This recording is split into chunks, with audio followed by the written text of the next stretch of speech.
tonight. As snow gently falls outside my cabin window and the fire crackles softly by my feet, I invite you to settle in. Bring your blanket closer, and let me tell you a story not of kings or conquests, but of something far more peculiar. A tale of ancient Rome's most unexpected treasure, urine. Yes, you heard me correctly. While we, in modern times, may flush it away without a second thought, in ancient Rome, urine was considered valuable. Not metaphorically, literally. It was bought, sold, collected, stored, and, brace yourself, used. Not just in back alleys or strange rituals. No, it was used in industries, in commerce, in cleaning, even taxed by emperors. It was the liquid gold of the Roman world, quite possibly the strangest currency ever accepted. Let us begin where most of these oddities do, with the Romans' uncanny ability to find a use for everything. From roads that still exist today to plumbing systems ahead of their time, Roman ingenuity knew few bounds. So when they discovered that urine, specifically the ammonia in it, had powerful cleaning properties, they saw not waste, but opportunity.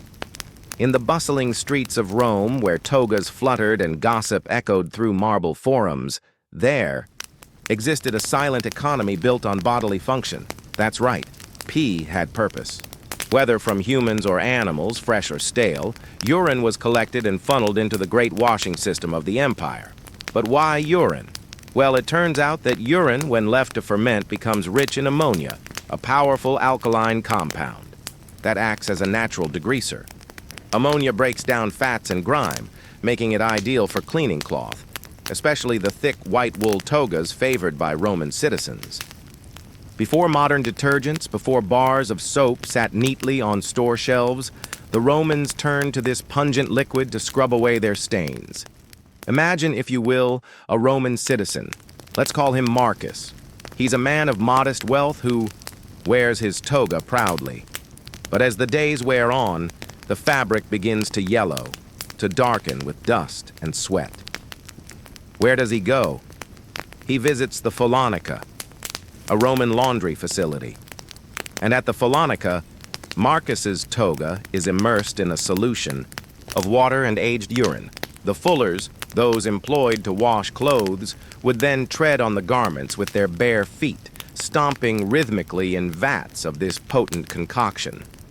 With each step, ammonia lifted dirt and grease from the wool. When the process was complete, the toga would be rinsed, dried in the sun, and returned to its owner, brighter and whiter than before. But the journey of urine in Rome doesn't begin in the Polonica. No, it starts in the streets. Public urinals were placed throughout the city. Large clay pots known as amphorae or drainage areas where passers-by could relieve themselves. These weren't there just for sanitation. They were collection points. Specialized workers known as urine collectors gathered the pots daily, transferring their contents to laundries and tanning shops. In some cases, businesses even paid for fresh supplies, and it wasn't just the commoners contributing to the flow. The rich, the powerful, even senators all played their part in this very Roman system of recycling. So revered was the usefulness of urine that the Emperor Vespasian, ruling in the 1st century CE, saw it fit to tax. When his son Titus questioned the dignity of such a tax, Vespasian is said to have held a coin up to his nose and declared, "Pecunia non olet," money does not stink. A phrase born from the business of bodily waste, and still quoted today. But we'll come back to Vespasian and his tax in a later chapter. For now, I want you to imagine a society so intertwined with cleanliness and practicality that nothing was truly considered waste. Every droplet had purpose. Every odor masked an economy. And urine, of all things, helped scrub Rome's white garments and fill its imperial coffers. Strange? Yes. Disgusting? Perhaps. Ingenious? Undoubtedly. As the wind outside whistles across the snow-covered trees and your eyes begin to droop, remember this. History isn't just about heroes and battles. Sometimes it's about what people flushed, collected, and cleaned with, and what that says about them. Now sleep well, dear listener. Tomorrow night we step inside the walls of the Fullonica, Rome's ancient laundromat, and discover just how dirty the business of cleaning could be. Good night, and may your dreams be as unexpected as this tale. Tonight, as frost creeps across the window panes and the scent of pine wood lingers in the hearth, let me take you somewhere unexpected. Not a palace, not a battlefield, but a place soaked in history and something else. Let's step into the Roman Fullonica, where soiled togas met their pungent destiny. The Fullonica, a word as foreign to our ears as the process it describes was to our noses. But in ancient Rome, these places were essential, loud, steamy, messy, and remarkably profitable. They were laundromats, yes, but more than that. They were industrial cleaning hubs, chemical laboratories, and centers of lower-class labor, all wrapped into one. Let's imagine walking down a side street in Pompeii. You hear the slap of feet against wet cloth, a rhythmic squish, squish, squish. You follow the sound to a small building, its open doorway revealing figures at work. Inside there are men, usually slaves or freedmen, standing barefoot in stone basins, vats, really, filled with a pale yellow liquid and bundles of cloth. They are the fullones, or fullers, the ancient Roman laundry workers. And the yellow. Liquid? Urine. Human urine, aged and pungent, used as an active cleaning agent. The process began with soaking. Tattered, dusty garments, usually woolen, were brought in and submerged in vats of water and fermented urine. But this wasn't just a dip-and-done affair. The garments needed agitation, and the fullones were the agitators. They stomped on the fabric, churned it with their feet, shifting it left and right in a kind of grimy dance. This first stage was called the tread. It could last hours, even days, depending on how badly the garment was stained. Imagine doing this work daily, standing knee-deep in cold liquid, stomping away, the air thick with the unmistakable stench of ammonia. It wasn't glamorous, it wasn't respected, but it was absolutely vital. After soaking and stomping came rinsing. The garments were hauled out and dunked in clean water, usually in a second basin or outside trough. This removed the remaining filth and diluted the ammonia. Finally, the clothing was beaten with wooden paddles, brushed, and laid out to dry in open courtyards or hung on ropes strung between pillars. The result? White, fluffy, clean togas, not by modern standards. Perhaps, but fresh enough to pass muster in a Roman forum. But a Fullonica was more than just a place for washing. It was a space of chemistry and craft. The fullones often added special ingredients to the mix, sulfur, clay, and sometimes even urine mixed with wine dregs, to soften fabrics or add scent. Some facilities even had steam rooms where garments were exposed to sulfur fumes to bleach them further. These operations could be large-scale. Some Fullonici employed dozens of workers and served entire neighborhoods. In Pompeii alone, archaeologists have discovered over 30 Fullonici, with some housed in wealthy homes, suggesting that the business of cleaning clothes was not only necessary but lucrative. And curiously, the Fullonica wasn't just a place for cleaning garments. It was a space for cleaning reputations. Roman citizens were obsessed with appearance. A toga too dirty or yellowed was not only unsightly, it was shameful. Imagine a senator giving a speech with stained robes. Unthinkable. So behind every pristine public figure was a sweaty, stained, barefoot worker churning away in a vat of old urine. Let that sink in. Now you may be wondering, what did these places smell like? The answer? Worse than you can imagine. Writers of the time make veiled references to their pungency, and given the mixture of bodily fluids, rotting matter, sulfur smoke, and damp wool, it's safe to assume the air inside a Fullonica was an experience all its own. But for all the stench, the fullones had a clear societal function. They were indispensable. So much so that they formed guilds, had legal protections, and even erected altars to their patron gods, asking for strength and, no doubt, good health.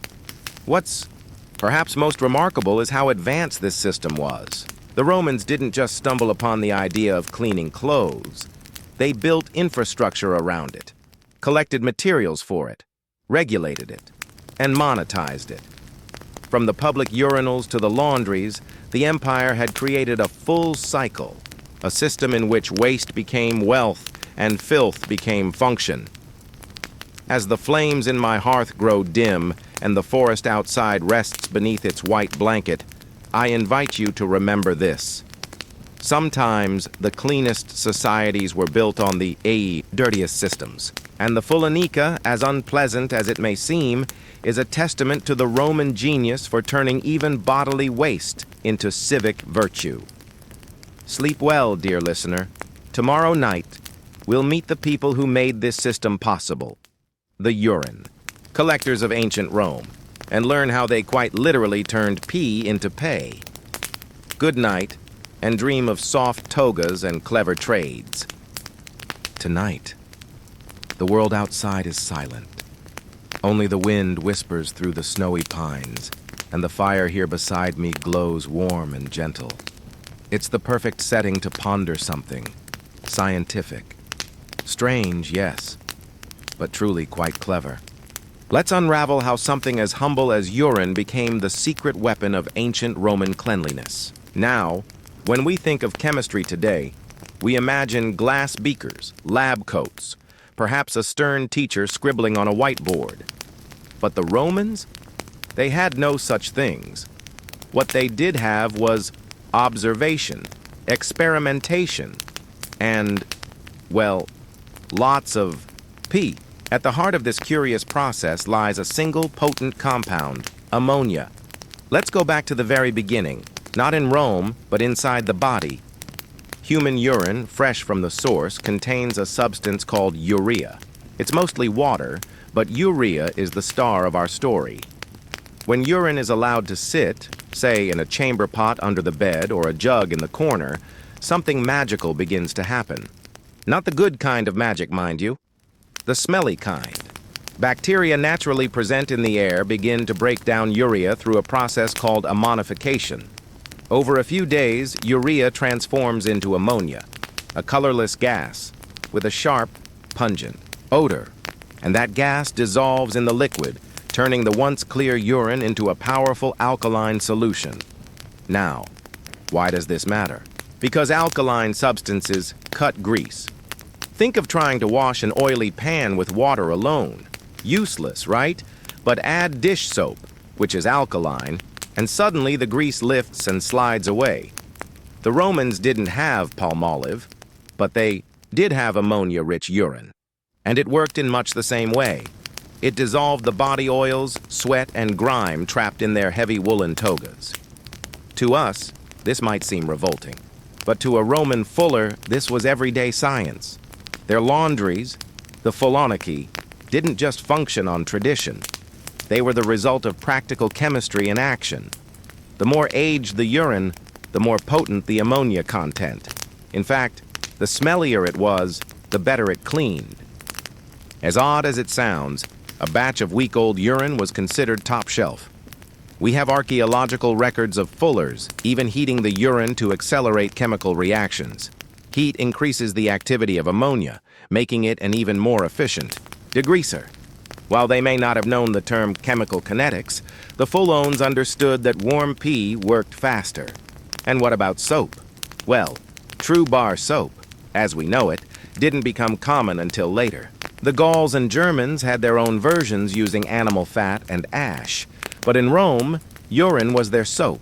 Some fullers mixed urine with clay to enhance scrubbing. Others added ash from burnt wood, creating a mixture not far off from early soap. Formulations, alkaline and gritty. You might wonder, did they ever question why it worked? They may not have had a periodic table, but Roman thinkers were nothing if not curious. Writers like Pliny the Elder documented the use of urine for cleaning, and even as medicine. That's right, urine was used to treat wounds whiten teeth. Yes, really. And even as a mouthwash in some remote regions. The logic? If it cleans a toga, surely it cleans the mouth.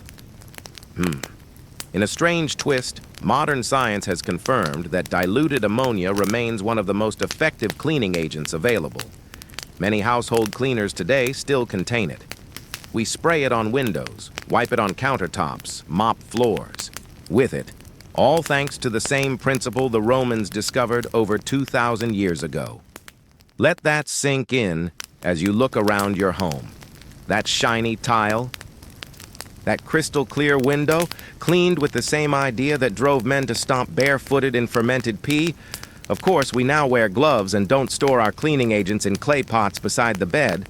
But the logic, the chemistry, is the same. And in that sense, the Romans were not behind. They were just a little more rustic.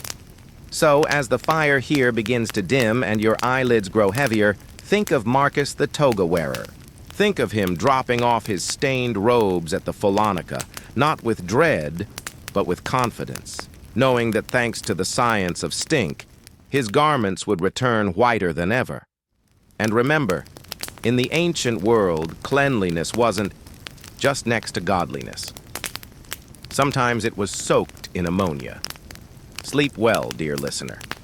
Tomorrow night, we'll meet the mysterious figures who made this system possible. Not in the labs, but on the streets. The urine collectors of Rome. Good night. And may your dreams be far fresher than their buckets. Tonight. As the fire crackles gently and the stars shimmer above the snowy pines, I want to tell you a tale not of warriors or emperors, but of the unsung men with buckets. Yes, buckets. Because while Rome may have conquered the world, someone still had to collect the pee. You see, the Romans were brilliant engineers and ruthless conquerors, but more than anything, they were practical. Once they discovered the power of urine as a cleaning agent, they needed one thing: a steady supply. After all, togas didn't clean themselves, and the Polonica vats didn't fill magically. Enter the urine collectors. Their job was simple on paper, yet profoundly unpleasant in practice.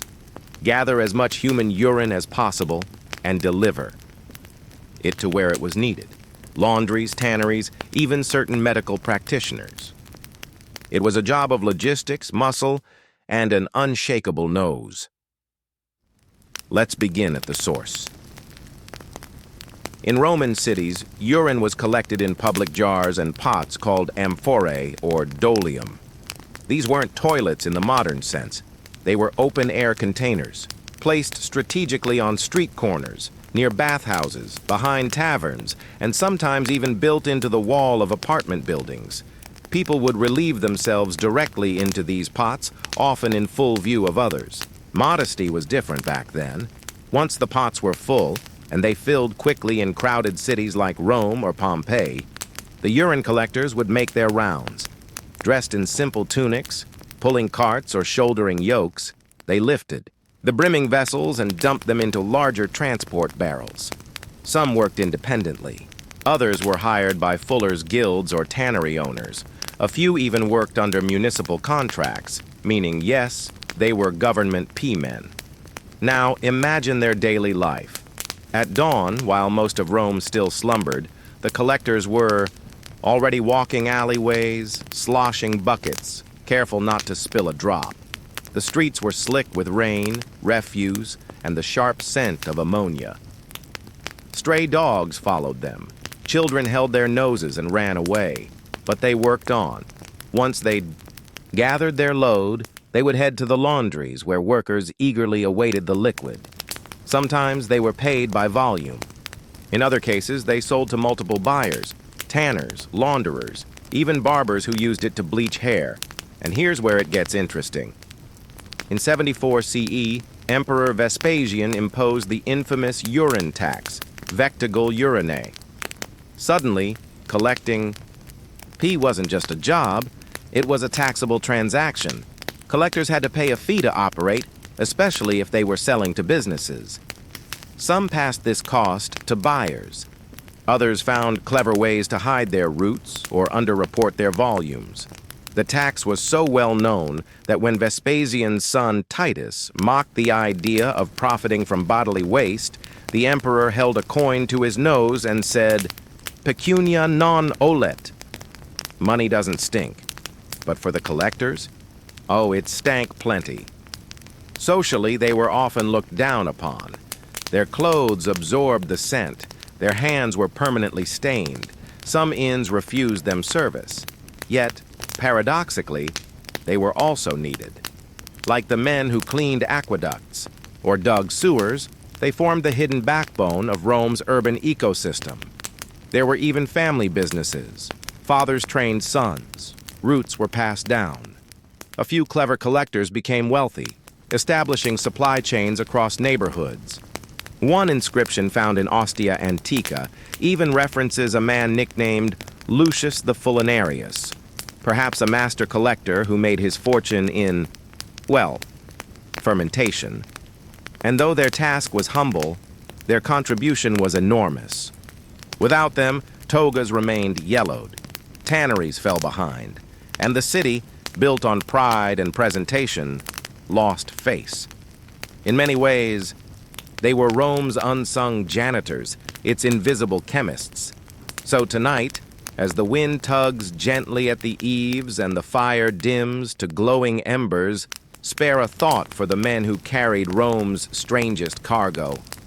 They did not wear laurel wreaths or dine in marble halls, but they kept the empire clean in the most unlikely way. Tomorrow night, we step into the business side of P, when an emperor's tax turned a bodily function into a state revenue stream. Sleep well, dear listener. And if you dream of buckets, may they be empty.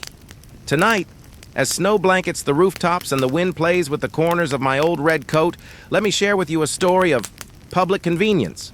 No, not outhouses or plumbing as we know them, but clay jars on sidewalks, filled with, well, let's just say, potential. In ancient Rome, the street was not just for walking. It was a social space, a marketplace, and, believe it or not, a rest room. Because long before the age of indoor plumbing and stainless steel fixtures, the Romans embraced a different solution to nature's call, the public pee pot. Yes, really. Scattered throughout Roman cities, tucked into alleyways or resting beside bathhouses and taverns, stood large ceramic jars known as amphorae. These weren't wine containers. These were designated urinals, wide-mouthed, thick-rimmed vessels placed at street level, open to all. And open to all was no exaggeration. Men, and occasionally women, would lift their tunics, squat or stand and do what needed, doing right there on the spot. There was little shame in it. In fact, public urination in these containers was considered a civic contribution. You were, after all, helping the fullers keep togas clean and businesses running. It was, in a way, the earliest form of recycling. But these jars didn't just appear randomly. Their placement was strategic. Cities like Rome, Pompeii, and Herculaneum had mapped out systems for these amphorae. Common spots included outside public baths, where people were already undressing, near marketplaces, where crowds gathered all day, next to taverns, where wine flowed freely, and so did bladders, along major roads, so travelers could relieve themselves quickly.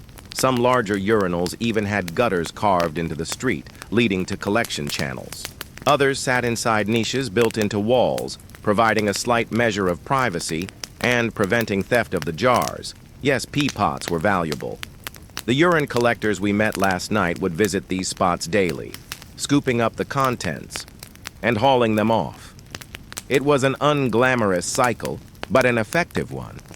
And it was all surprisingly normalized. What about the smell? Well, yes, it smelled. But this was ancient Rome, a city alive with odors. From fish sauce fermenting, in shops to sweaty soldiers and rotting fruit, the streets were a mosaic of scent. A few pea pots barely made a difference. In fact, some Romans went a step further and decorated their street urinals. Carved faces, small inscriptions, and even tiny reliefs of gods like Mercury or Priapus appeared above them, perhaps to invoke luck, fertility, or just to add a touch of humor, but not everyone approved. Writers like Martial and Juvenal, Rome's poetic satirists, often mocked the practice. One verse speaks of a man who slipped near a pot and fell face first into its contents. Another tells of a senator embarrassed after a drunken misfire. These stories, while exaggerated, reflect a societal tension, convenience versus civility. Still, for centuries, the system held. The pea pots served not just bodily needs, but economic ones. They filled the vats of fullers, fueled industries, and supported an entire ecosystem of cleanliness in the empire. And remarkably, they worked. Today, archaeologists still find traces of these systems: drainage holes, stone niches, and the remnants of clay jars in odd street corners. In Pompeii, one even still holds the faint stain of ammonia. So, as the fire here beside me crackles low and you sink deeper beneath your blanket, remember this: even the mightiest empires were built on small things. A pot on a sidewalk, a splash in the night. A civilization that understood that every drop had value. Tomorrow night, dear listener, we turn our gaze to the emperor himself and discover how Vespasian turned pea into profit. Good night, and may your dreams be fragrant. Tonight, as the snow dusts the rooftop like sugar on a warm cake and the fire flickers low with sleepy crackles, I invite you to settle into your blanket. For now, dear listener, we step away from the alleyways and public jars and into the marbled halls of power, because this next part of our peculiar tale belongs not to the launderers or collectors, but to a Roman emperor who saw profit in pea. Let me introduce you to Titus Flavius Vespasianus, better known as Emperor Vespasian. He came to power in the year 69 CE, during one of the most chaotic periods in Roman history, a time called the Year of the Four Emperors. Rome had just seen emperors rise and fall like dominoes. Blood, betrayal, economic collapse. Vespasian inherited an empire deeply in debt. So what did he do? He did what any clever ruler might. He looked around for anything that could be taxed. Wine, already taxed. Salt, taxed. Inheritance, taxed. And then he saw it, or rather, smelled it. Urine. Flowing daily in the streets, collected, sold, used in laundries and tanneries, yet untaxed. Opportunity knocked, and so, in a move both practical and comical, Vespasian introduced the urine tax, the vectigal urinae. It was simple. Anyone collecting urine for commercial use had to pay a fee to the imperial treasury. That meant fullers, tanners, even the humble collectors with their sloshing buckets. All were now contributors to Rome's coffers. Let's pause and think about that. An emperor taxed something people gave away for free. Something that literally flowed out of them daily, and he turned it into money. Genius? Certainly. Gross? Perhaps. Effective? Absolutely. Historians suggest that the urine tax may have restored thousands of sesterces to the treasury. It was one of many small but steady revenue streams that helped Vespasian rebuild the empire's economy and fund grand projects, like the construction of the Colosseum. Yes, the arena where gladiators fought, where emperors waved to roaring crowds, was built partly with money gathered from the sale of pea. But the story doesn't end there. You see, Vespasian's son, the future Emperor Titus, reportedly objected to the tax. He found it distasteful, indecent, unworthy of imperial dignity. Legend has it that Titus confronted his father and asked, "Is it right for the emperor to profit from such filth?" In response, Vespasian is said to have picked up a coin, freshly minted, shining, and held it beneath his son's nose. Then, with a shrug, he asked, "Pecunia non olet." Money does not stink. That single phrase has echoed across 2,000 years. Today, it's still quoted in business and politics. It means profit is profit, no matter the source. It means money is neutral, whether it comes from marble or manure, from olive oil or something more pungent. Now, scholars debate whether Vespasian actually said it. Roman historians loved a good dramatic line. But true or not, the phrase stuck, and the urine tax became one of the most famous examples of Roman pragmatism. Let's return for a moment to the street scene. Imagine a urine collector, sweaty and sore, hauling jars through a narrow alley. He sells his load to a laundry. Before, he would have pocketed a tidy sum. Now, he must give a cut to the empire. Some grumbled. Some tried to avoid the tax. A few formed early trade guilds, pooling money to pay it together. And still, the system worked, because no matter how undignified it seemed, everyone needed clean clothes. What Vespasian understood, better than his son, better than many nobles, was this: civilization depends on what others take for granted, and hidden in the underbelly of empire are industries just as crucial as those carved in marble. So as the fire beside me settles to embers, and you nestle deeper under your blanket, remember this: behind every gleaming monument is a hidden cost, behind every clean toga, a stinking vat, and behind every empire, a leader who knew how to turn waste into wealth. Sleep well, dear listener. Tomorrow night we return to the laundry itself to discover how urine helped make togas whiter than white. Good night, and may your dreams be taxed only lightly. Tonight, as the moon casts silver patterns across the snowy field and the fire beside me fades to a warm orange glow, let me tell you a story about a sentence. Just a few words, really, but words so strange, so sharp, that they've echoed across centuries. A phrase that was born not in poetry or war, but in a jar of urine. Pecunia non olet. Money doesn't stink. It's one of Rome's most quoted sayings. A phrase that seems simple, even crude, yet behind it lies a world of power, pragmatism, and perspective. We first encountered it last night when Emperor Vespasian supposedly held a coin to his son's nose and declared those very words. His son, Titus, had protested the new urine tax, finding it vulgar. Vespasian's response was both symbolic and cutting.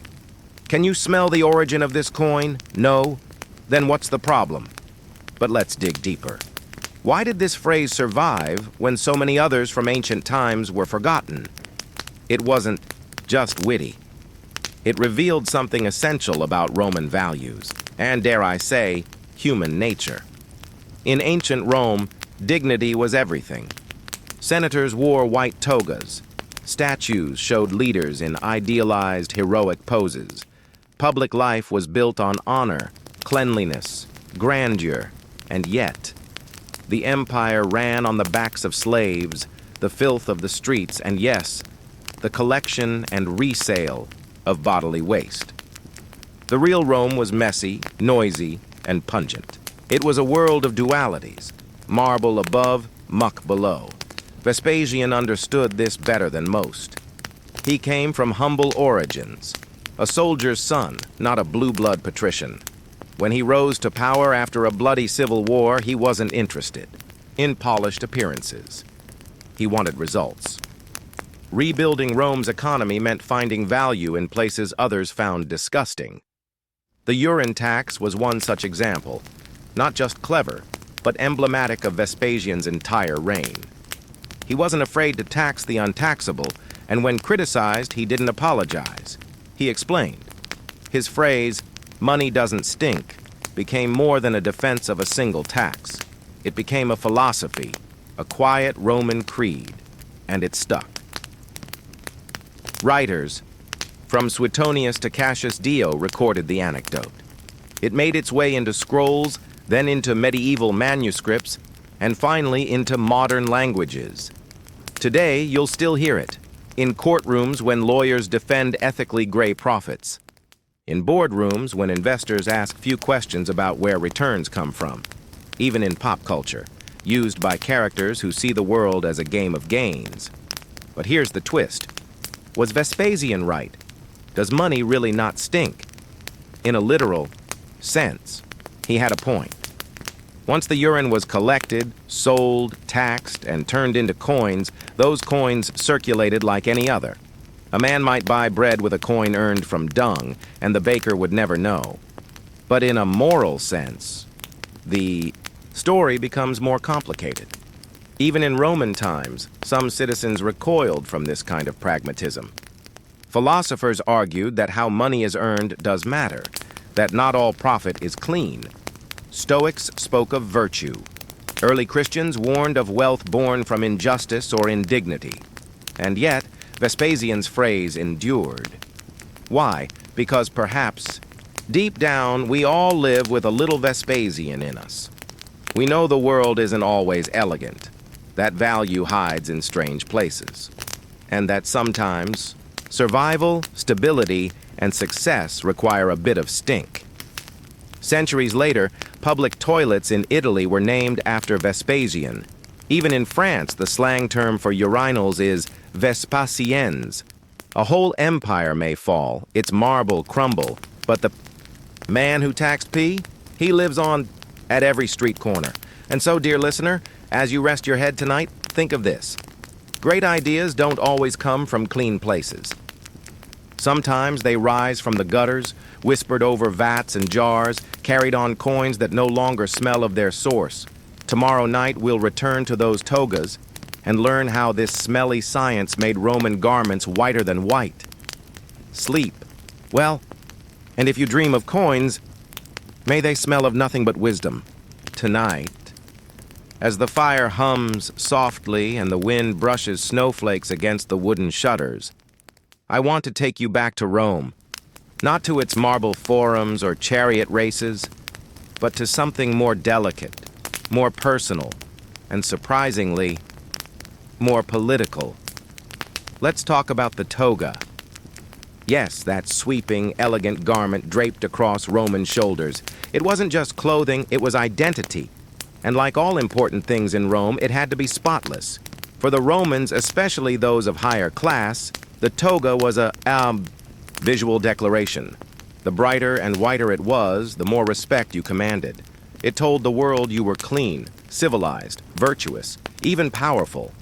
For senators, magistrates, and political hopefuls, a clean toga wasn't just about appearance.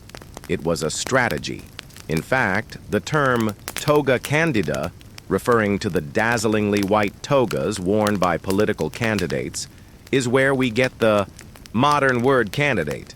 And you can bet that nobody won an election in Rome wearing a yellowed robe. But keeping a white woolen toga clean in the dusty, chaotic streets of Rome was no easy feat. Between soot from oil lamps, animal droppings in the roads, olive oil from meals, and the ever-present Roman sweat under the Mediterranean sun, togas got dirty fast. And worse, wool isn't exactly an easy fabric to clean. It soaks in grease, smells, and stains like a sponge. So what did the Romans do? They turned to their most pungent weapon, urine. Not just any urine, mind you. It had to be aged. Fresh urine is mostly water and urea. But if you let that urea sit for a few days, say in a pot left out in the sun, it starts to decompose into ammonia. That's the secret. Ammonia is a natural degreaser. It breaks down oils, dissolves grime, and lifts organic stains better than most early soaps. And the Romans figured this out, not with chemistry textbooks, but with trial, error, and a stubborn sense of practicality. At the Faulonica, Rome's version of a commercial laundromat, the process began with a good long soak. The toga would be submerged in a vat of fermented urine, usually diluted slightly with water, but this was no gentle bath. Once the garment was nice and saturated, the foulones or laundry workers would climb into the vat and begin to stomp. Barefoot usually, in circles, side to side, back and forth for hours. The rhythmic movement helped push the ammonia deep into the fibers of the wool, releasing grease, sweat, and dirt. It wasn't a glamorous job. The stench was overwhelming. the floor slick with a mixture of wool fibers and waste. And yet it was necessary. The fullones were considered low status, but they were indispensable. Without them, Roman citizens, especially the elite, wouldn't have their shining togas or their crisp public image. Once the stomping was done, the toga was lifted out of the vat and wrung as dry as possible. Then came a series of rinses, sometimes in clean water, sometimes with additives like clay, ash, or even sulfur, depending on the laundry's preferences. Some fullones added earthy minerals that helped lift lingering smells and even brighten the color of the wool. There were also techniques for whitening that involved exposing garments to sulfur fumes, which helped bleach them even further, though this was usually reserved for togas belonging to the very wealthy or politically ambitious. After rinsing, the togas were laid out to dry under the sun, spread across ropes or flat stones in open courtyards. Sunlight helped with both drying and additional bleaching. If the weather was right and the formula was good, the toga would return to its owner looking crisp, brilliant, and ready to impress in the Senate or on the steps of the Forum. There was immense pride in this process. Some Fuloniki advertised their services on painted signs outside their shops.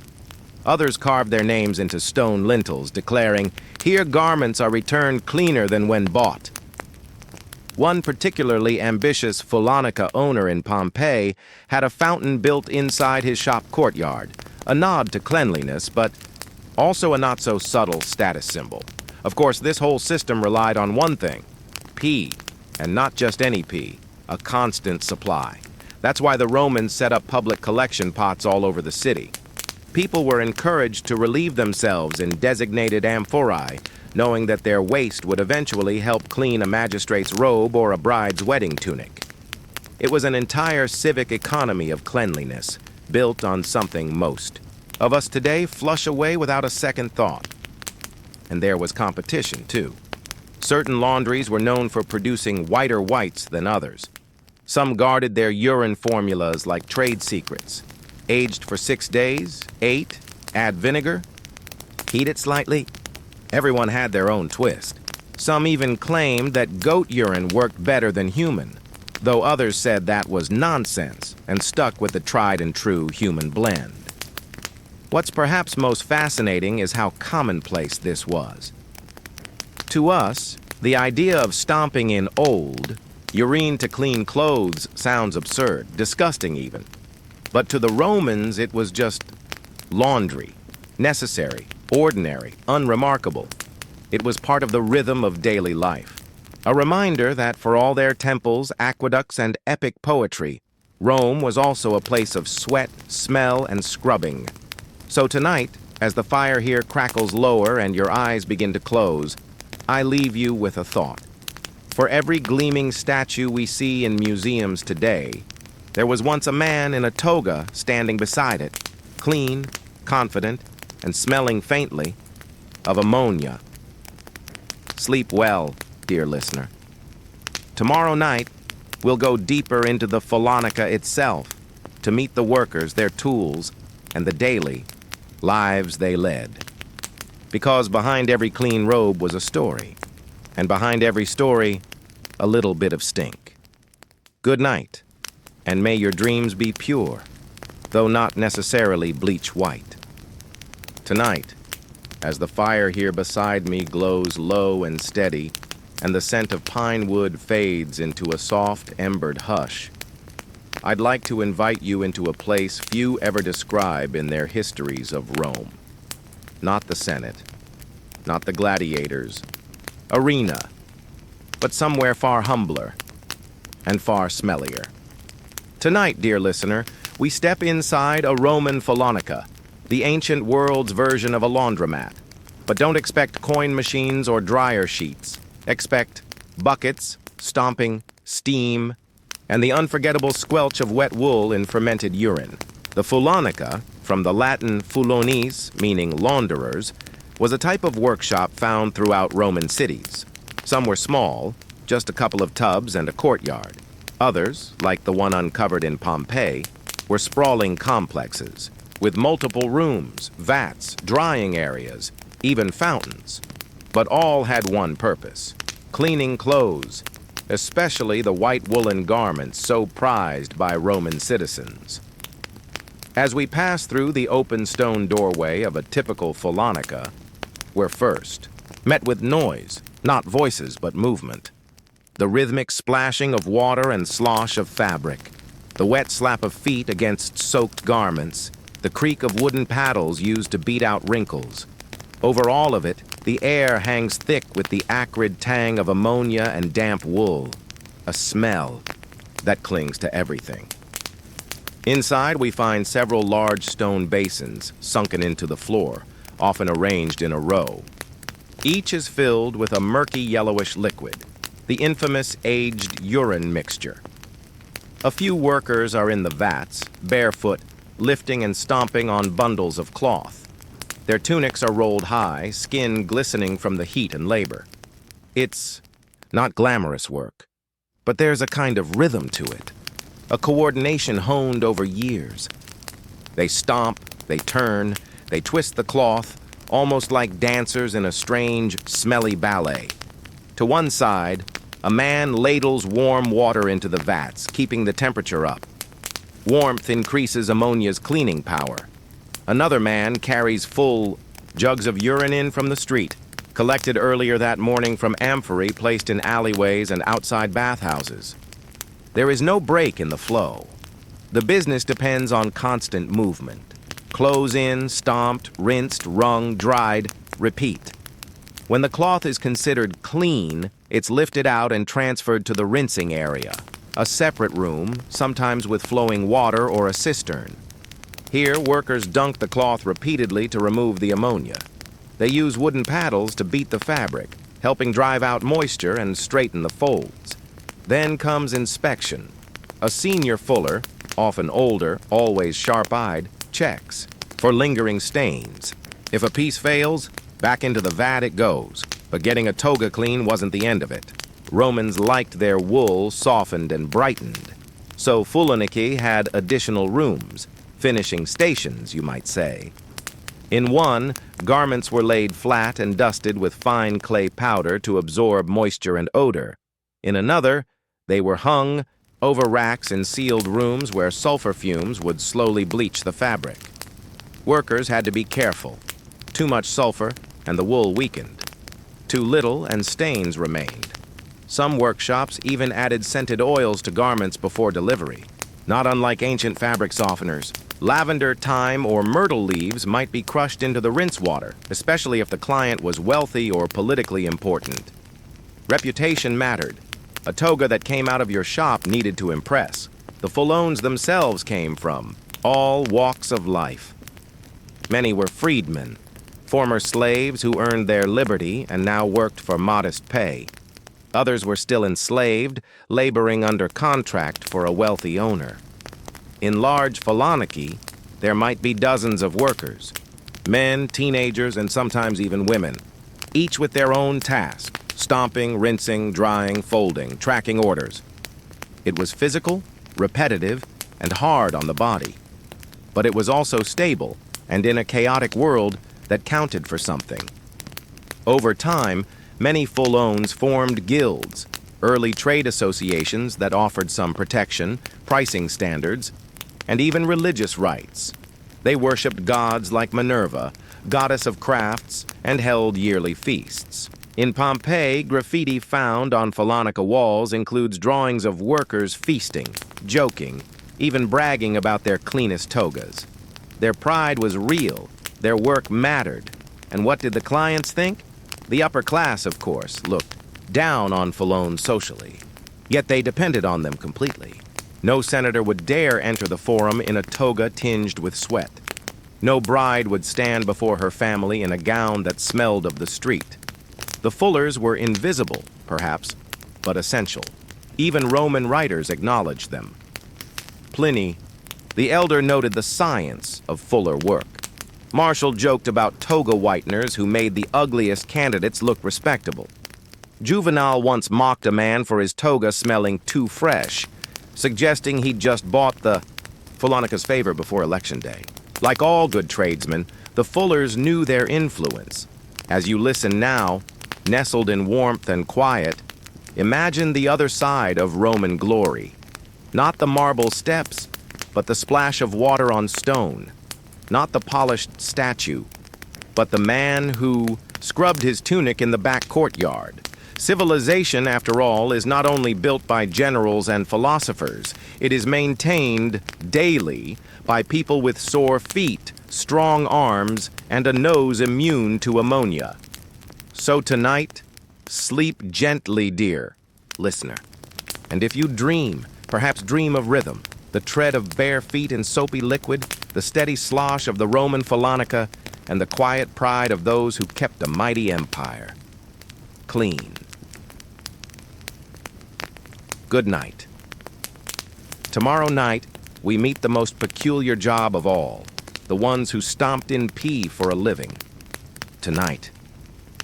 As the last embers glow beneath the hearth and the night outside falls completely still, I want to honor a group of people rarely mentioned in the great histories of Rome. They were not senators, not poets, not warriors, but they were just as essential. They were the full-owns, the laundrymen and women of the empire, and among them, the most unglamorous, most overworked, most quietly heroic of all, were the ones who spent their days stomping barefooted in vats of fermented urine. Let that image linger for a moment, because behind every crisp white toga worn on the marble steps of the Senate, behind every candidate gleaming in public forums, behind every wedding robe, priestly vestment, or official cloak, was a person. Usually poor, usually anonymous, standing knee-deep in foul-smelling liquid, stomping, twisting, pressing, scraping, all so that someone else could look clean.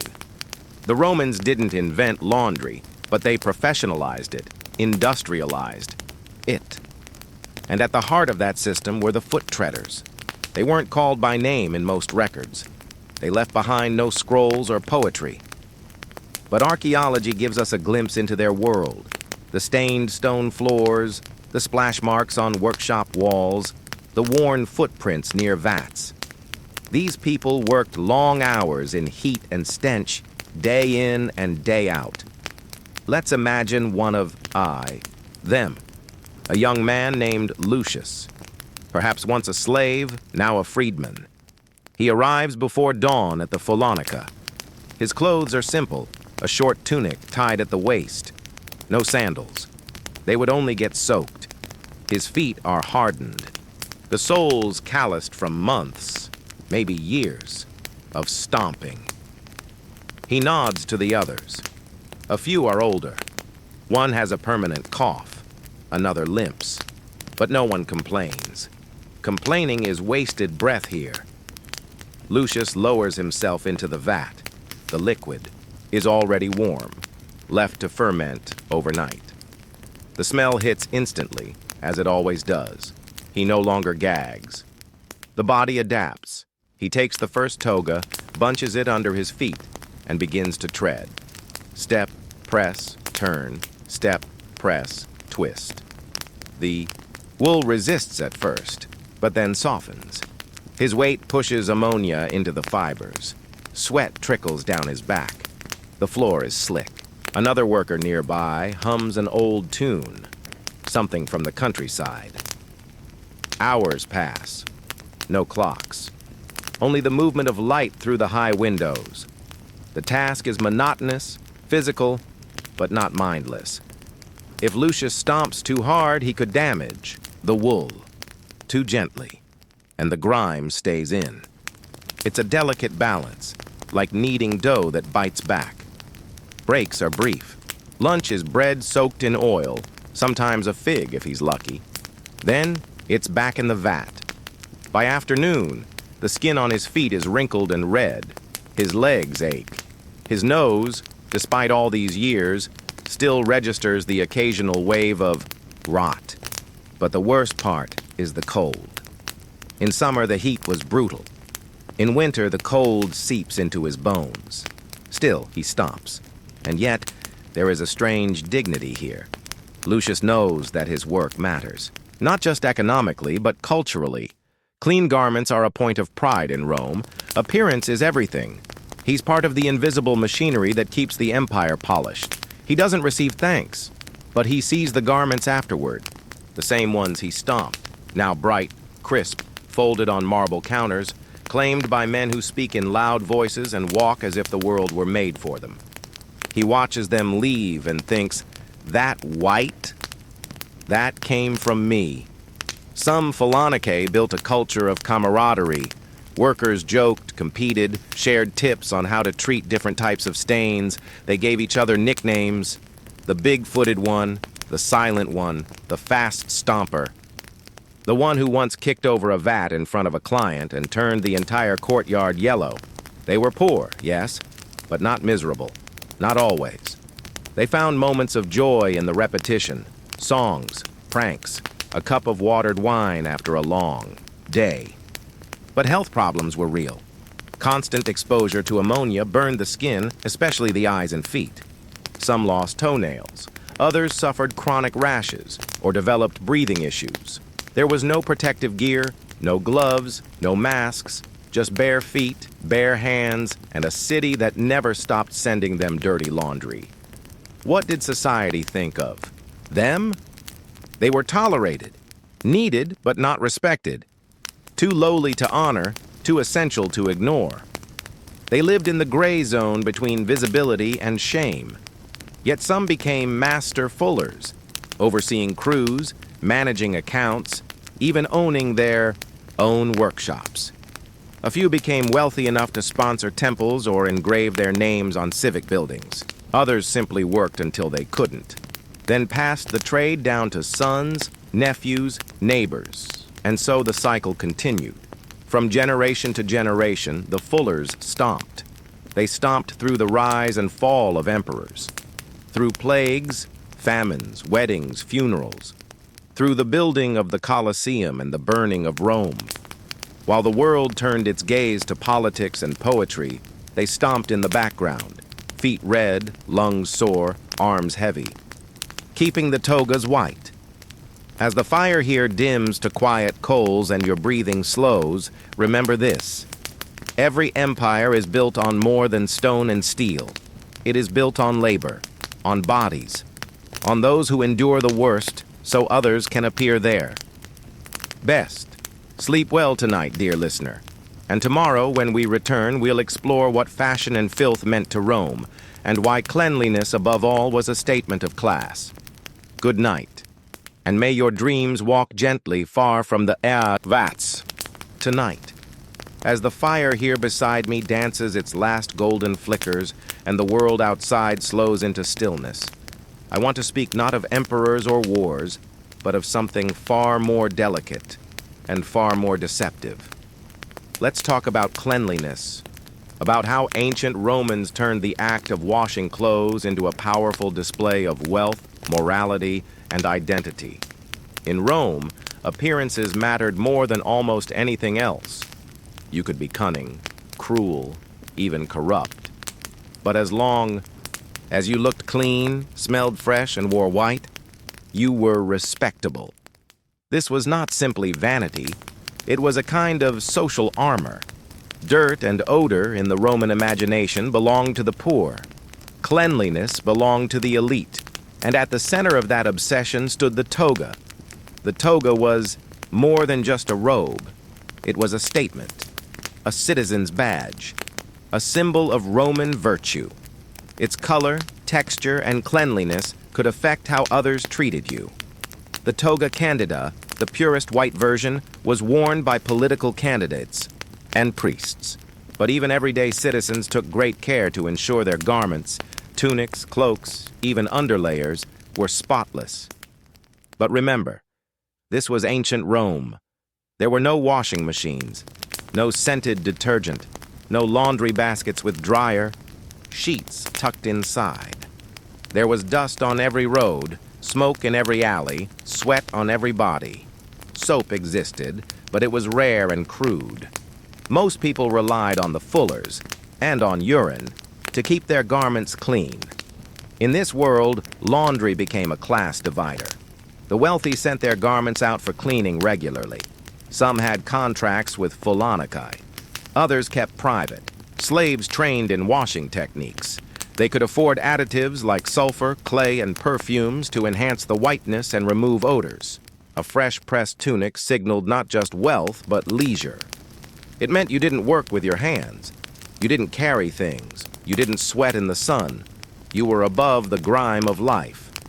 The poor, meanwhile, had few options. Their clothes were often mended, patched, or permanently stained. They might rinse garments in river water or scrub them on stones. But the ammonia magic of a proper Fulanica was rarely affordable. And so, over time, the smell of unwashed wool became the scent of poverty. Roman writers noticed this. Satirists, like Juvenal and Martial, made jokes about politicians who wore blindingly white togas, too white, suspiciously white. They joked that the cleaner the robe, the dirtier the man. Behind that bright shine, they suggested, hid bribes, betrayals, and bodies. But the public still adored the gleam. Clean meant pure. Clean meant powerful. Even smells became status markers. The rich often perfumed their garments with oils or incense. Some burned myrtle leaves in storage chests to give their clothing a pleasant aroma. Bathhouses offered scented soaps, mostly for the elite. For common people, natural body odor was unavoidable, but efforts were still made. Teeth were cleaned with powdered charcoal, armpits rubbed with vinegar, feet soaked in wine dregs. But ultimately, if you stank, you were judged, not just as dirty, but as lesser. And then came the fullers, the invisible middlemen. They transformed filth into fashion. Yet despite their skill, they were never fully embraced. Their workshops smelled. Their hands were stained. Their clothes carried the faint trace of what they worked in: ammonia, sweat, and wool. They existed in a strange limbo, indispensable but socially marginal. Still, they wielded quiet power. A fuller could brighten a reputation as easily as a garment. Rumors floated that some candidates sent bribes wrapped in laundry bundles, that enemies sabotaged rivals' clothes to make them appear unclean in public. In a world obsessed with appearance, even a stain could be a political weapon. Women, too, navigated this world of laundry-based judgment. A matron's gown was expected to be well kept, odorless, and modest. If she appeared with a torn hem or yellowed fabric, whispers followed. Is her husband bankrupt? Has she fallen ill? Is she grieving, or simply lazy? In upper-class society, the state of your clothes often said more than your words ever could. Interestingly, some people faked cleanliness. They used powdered chalk to dust over stains, or coated hems with white clay to create a bright border. It didn't last. The illusion crumbled after a few hours, but it worked just long enough to attend a dinner, a debate, or a wedding. It was perhaps the earliest form of optical laundry enhancement, but the pressure to appear clean wasn't always about class. It was also about morality. To the Romans, filth was associated with chaos, with the uncivilized, the barbaric, the animal. Cleanliness, by contrast, meant order. A clean home, clean body, clean clothes. These were signs of virtue, discipline, and respectability. The gods, it was believed, preferred clean offerings. Priests had to purify themselves before rituals. Even criminals were sometimes made to bathe before execution, as if cleanliness might make their final act more acceptable to the heavens. So laundry was never just laundry. It was ritual, performance, identity. And yet underneath all of this, there was a grand irony. The dazzling white robe you saw on the Senate floor. It had been dunked in urine. The tunic that smelled faintly of lavender, it had been pounded by foot in a vat of rot. The man who looked the cleanest in Rome may have owed everything to a workshop reeking of ammonia just 2 streets away. It's a truth we often forget, even today. Cleanliness is rarely clean. It is produced by labor, by chemicals, by systems, hidden from view. It is supported by people who are rarely thanked. and judged by people who rarely understand the work behind it. As the fire here fades and your eyelids grow heavy, remember, in ancient Rome, the cleanest people weren't the ones who smelled best. They were the ones who knew how to hide the stink. And sometimes, the brightest white was only skin deep. Sleep well tonight, dear listener. Tomorrow, we explore how Romans truly felt about the scent of all this, and whether they ever got used to the stench. Good night, and may your dreams be pleasantly perfumed. Tonight, as a gentle breeze slips beneath the cabin door and the fire hums its last sleepy tune, I want to speak of something subtle. Not the thunder of armies or the clamor of senators, but something far more intimate. The scent of a place, a time, a way of life. In ancient Rome, what did clean really smell like? It's a curious question, isn't it? We think of cleanliness today in terms of scent. We expect laundry to smell like lavender, lemon, ocean breeze, or cotton fields, even if we've never stepped foot in any of those places. But in Rome, things were different, much different, because to the Romans, clean didn't mean fragrant. It meant functional.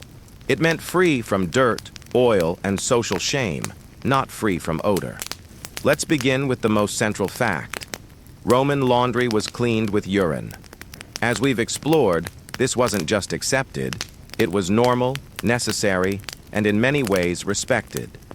But it smelled. There's no gentle way to put it. The aged urine used in Pholoniki carried the sharp, acrid sting of ammonia, a smell that hit the nose hard, stung the eyes, and clung to everything. And though the garments were rinsed afterward, and sometimes perfumed, traces of that scent lingered. So the question is, did they mind? The answer seems to be, not really. At least not in the way we would. Smell, you see, is cultural. It is shaped by what a society accepts, expects, and gets used to. The Romans lived in a world full of odors, some pleasant, many not. The streets were shared by people, animals, open-air markets, bathhouses, and latrines. There were no trash bins, no sewage systems as we know them. Scent was everywhere. And so, the line between bad and acceptable was simply drawn in a different place. To the Roman nose, the faint ammonia on a newly cleaned toga wasn't disgusting. It was reassuring. It meant the garment had been properly treated, thoroughly degreased. The wool was white. The oils were gone. The smell, if anything, was a proof of process, like the scent of car polish to a driver or fresh paint in a new house. Not pleasant, exactly, but satisfying. Still, that doesn't mean the Romans didn't care about fragrance. Quite the opposite. The wealthy were often obsessed with scent. They wore perfumed oils on their bodies, burned incense in their homes, and kept herbs and spices in their wardrobes. Myrtle, saffron, cinnamon, and rose petals were common favorites. Some even placed small satchels of dried lavender or mint between layers of folded clothes, not unlike modern-day sachets. But here's the difference. Those scents were luxuries, accessories. They didn't define cleanliness.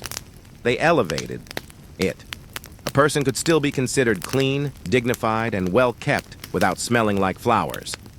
But they could not appear clean with visible stains, greasy fabric, or unwashed tunics. The look came first. The scent was a bonus. The poor, of course, had fewer options. Their garments might never see a Pholoniki.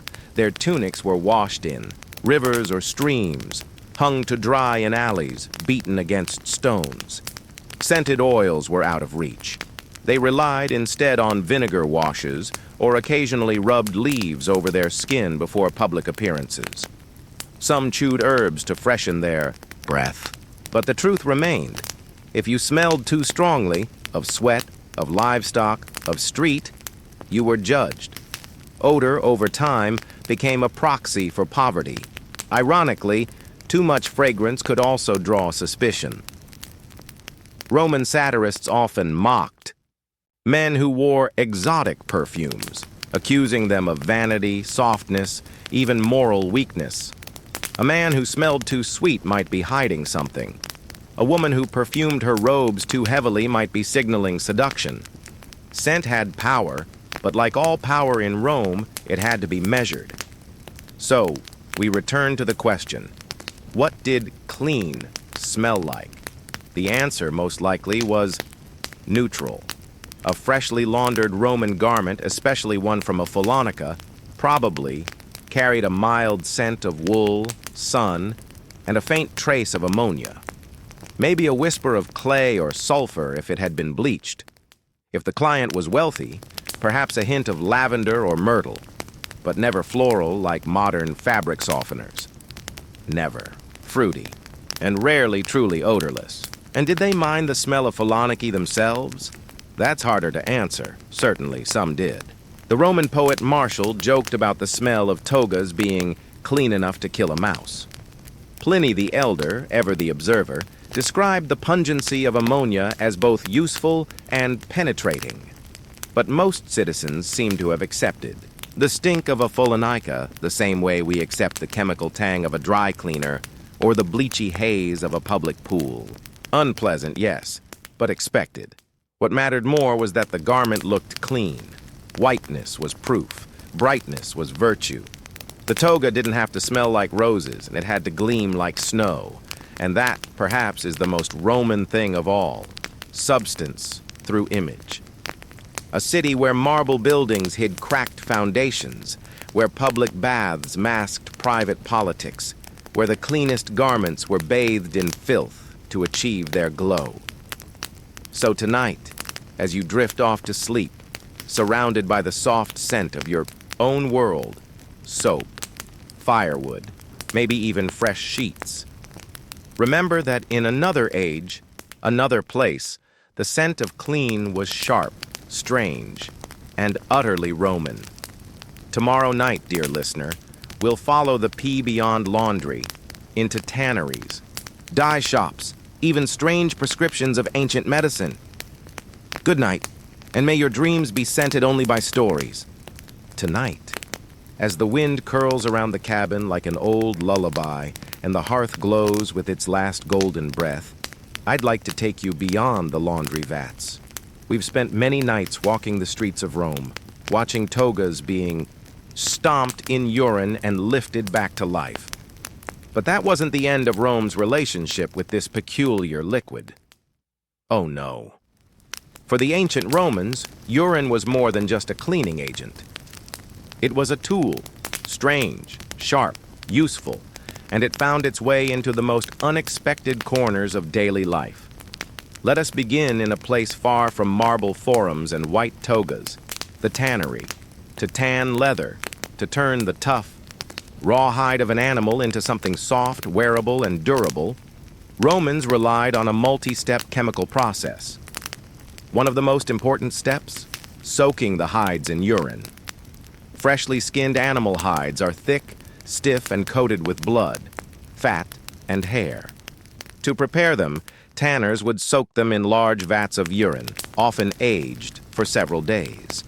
The ammonia in the urine acted as a caustic agent, breaking down fats and loosening hair follicles. After soaking, workers would scrape the hide clean with sharp blades, then rinse it, soften it with oils, and stretch it to dry. The result? Leather for sandals, belts, armor straps, scroll bindings, and saddles. None of it would have been possible without urine. Tanneries, much like Folonicae, were known for their stench. Often pushed to the outskirts of town, sometimes literally downstream, they were noisy, grimy places, but they were vital to Roman life, and their work-clothed armies, shod civilians, and bound books. Behind every scroll in a senator's hand was a hide soaked in something far humbler. Now let's move from brown to brilliant, from the grim world of tanning to the bright world of textile dyeing. In Roman times, clothing wasn't just white. The wealthy loved color, from pale blues and rich greens to the most prized color of all, purple. The famous Tyrian purple, made from crushed sea snails, was so rare and expensive that it became a royal monopoly. But other dyes, plant-based, mineral-based, were more accessible. Here's where urine came in. To help dye stick to fabric, Romans used a technique known today as mordanting, treating cloth with a substance that helps bind the dye to the fiber. And what did they use? As a mordant? You guessed it, urine. The ammonia helped open up the wool fibers, making them more receptive to color. Dyers would soak the fabric in a urine solution, then rinse it before applying dye. In some cases, they mixed dye directly into aged urine baths. Certain colors required. Ideal, particularly reds and yellows, which needed an alkaline environment to deepen. The smell? Unpleasant. The results? Stunning.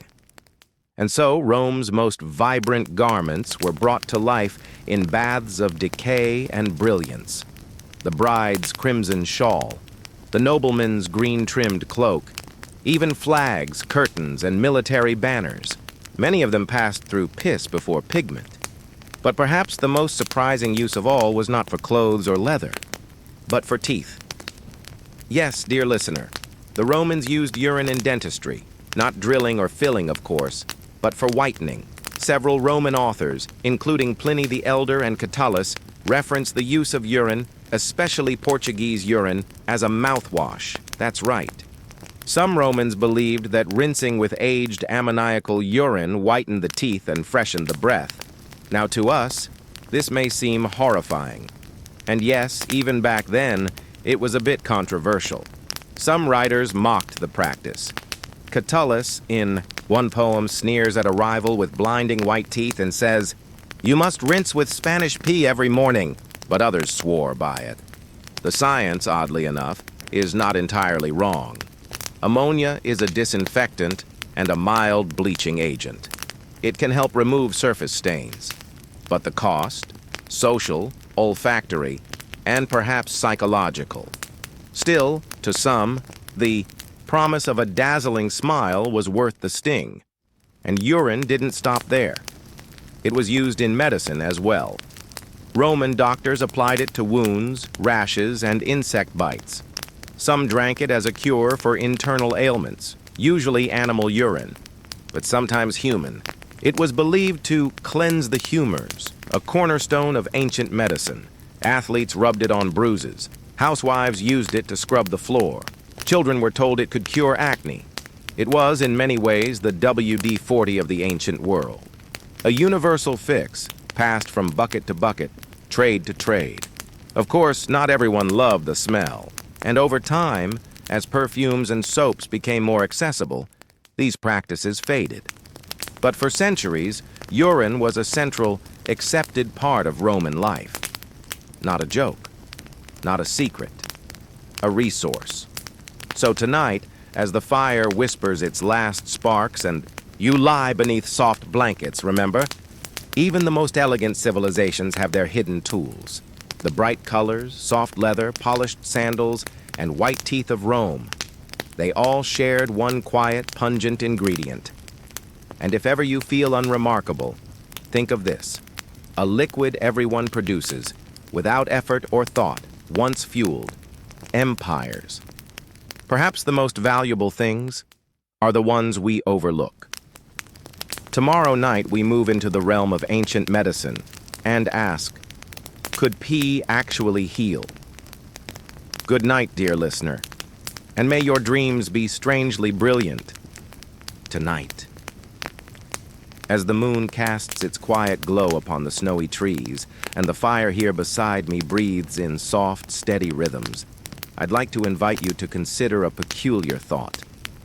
Not about what people wore, or cleaned, or even dyed, but about what they swallowed. Yes, swallowed. For in ancient Rome, among the many strange truths of the world, there lived a belief both baffling and earnest.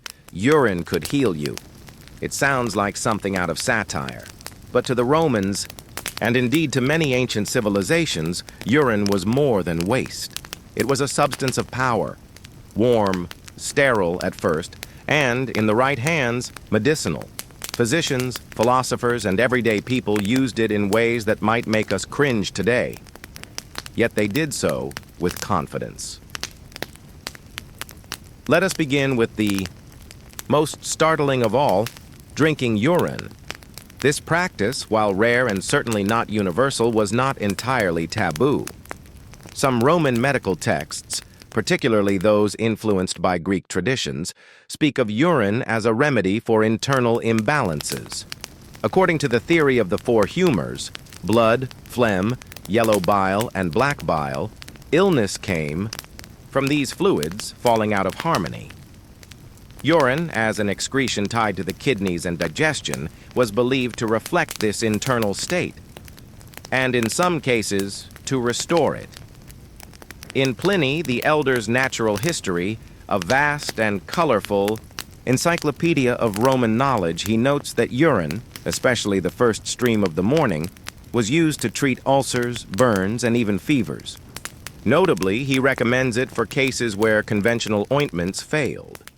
Its warmth, he claimed, helped soothe the body. Its sharpness, cleanse it. There were distinctions, of course. The urine of boys was considered particularly pure. That of the elderly, less useful. Some preferred animal urine, especially from sheep or goats, believing it to be cleaner or more potent. Physicians might even prescribe urine in specific dosages, half a cup at sunrise, perhaps, mixed with honey, or herbs to soften the flavor. Others applied it topically, soaked into linen and laid over wounds, blisters, or boils. And then there were the eyes. Eye treatments in ancient Rome were aggressive. People suffered from all manner of infections, allergies, irritations caused by dust and soot. Antibiotics, of course, did not exist, so healers turned to vinegar, crushed pearls, burnt soot, and yes, urine. Diluted, filtered, warmed, and dropped directly into the eyes. It was believed to clear cloudiness, reduce redness, and sharpen vision. Whether it helped is a matter for historians and microbiologists, but the belief was there. Even more shockingly, urine found its way into oral hygiene. We touched on this in a previous chapter, but let us now dive deeper. Roman authors, especially the ever-witty poet Catullus, reference the practice of mouth rinsing with urine. While the idea might turn the modern stomach, the reasoning was surprisingly methodical. Ammonia, derived from aging urine, is a basic compound that helps dissolve organic material. In small, diluted amounts, it can whiten teeth and kill some bacteria. Of course, we have better options today. But in Rome, it was cutting edge. Catullus famously mocks a Spaniard named Ignatius, whose teeth were so white that people suspected his toothpaste came straight from the jar, the urine jar, that is. The joke caught on, but the practice lingered. Even in later centuries, urine-based mouth rinses were recorded in medieval and even Renaissance medical texts. Rome simply did it first, but perhaps most widely accepted of all was urine's use in skincare. People used it to wash the face, treat acne, reduce blotches, and fade scars. Its astringency, the tightening, drying effect, helped with oily skin. It was applied with cloth, dabbed with sponges, or even added to cosmetic preparations. Some beauty manuals from the era advise letting the urine age for 2 days for best results. Any longer, and the spirit of the liquid was believed to fade. Was it unpleasant? Absolutely. But vanity has long overruled discomfort. Interestingly, midwives also used urine to diagnose pregnancy. A woman's urine would be mixed with wine. If it turned cloudy or reacted strangely, it was considered a sign. The accuracy was variable, of course, but the link between urine and internal health was strong and enduring, and it wasn't all superstition. Roman doctors were keen observers. They knew that urine color, clarity, and smell changed with illness. They didn't understand infection as we do, but they noticed that sweet-smelling urine often preceded fatigue and weight loss, now known as a symptom of diabetes. They watched for sediment, for foam, for discoloration. In a way, urine was the ancient world's first diagnostic tool. So, did people mind? Some did, certainly. Even in Rome, where the tolerance for scent and bodily function was high, there were limits. Not everyone drank from the cup of home remedies, but others saw urine not as gross, but natural. They grew up with it, laughed at it, feared it when cloudy, valued it when clear. It was part of life, recycled, respected, and sometimes revered. As the fire here by my side dims into its quiet sleep, I leave you with this reflection. In an age without labs, without antibiotics, without antiseptic creams or ultrasound scans, people did what they could. They looked inward, literally, and they found in what we discard something powerful. Tomorrow night, we'll step back from the body and into the law to learn how the empire regulated its strangest industry. Good night, dear listener, and may your dreams be odd but curiously healing. Tonight, as the fire fades to soft embers and the stars blink lazily above the snow-covered trees, I want to talk to you about power. Not the kind carried in swords or sealed by emperors, but power found in pots, barrels, and the unmistakable sting of ammonia. Because in ancient Rome, even urine had politics. We've talked about how Romans used urine for laundry, dyeing, tanning, and even medicine. But behind all of that, behind the vats and the fullers and the stink, lay something else. A system. A web of laws, taxes, rights, and responsibilities. Because once the Romans realized that urine was valuable, they did what all empires eventually do. They regulated it. It began most famously with Emperor Vespasian. When Vespasian came to power in 69 CE, Rome was in trouble. The treasury was nearly empty after a year of civil war, and the empire, as grand as it appeared, was in desperate need of cash. So Vespasian looked not to new conquests, but to new sources of revenue. And he found one in the streets. Public urinals had existed in Rome for generations. Large jars or recessed pots were placed in alleyways, near bathhouses, outside taverns, anywhere that people might stop to relieve themselves. These pots were collected regularly by urine collectors, who sold their contents to fullers, tanners, and other trades.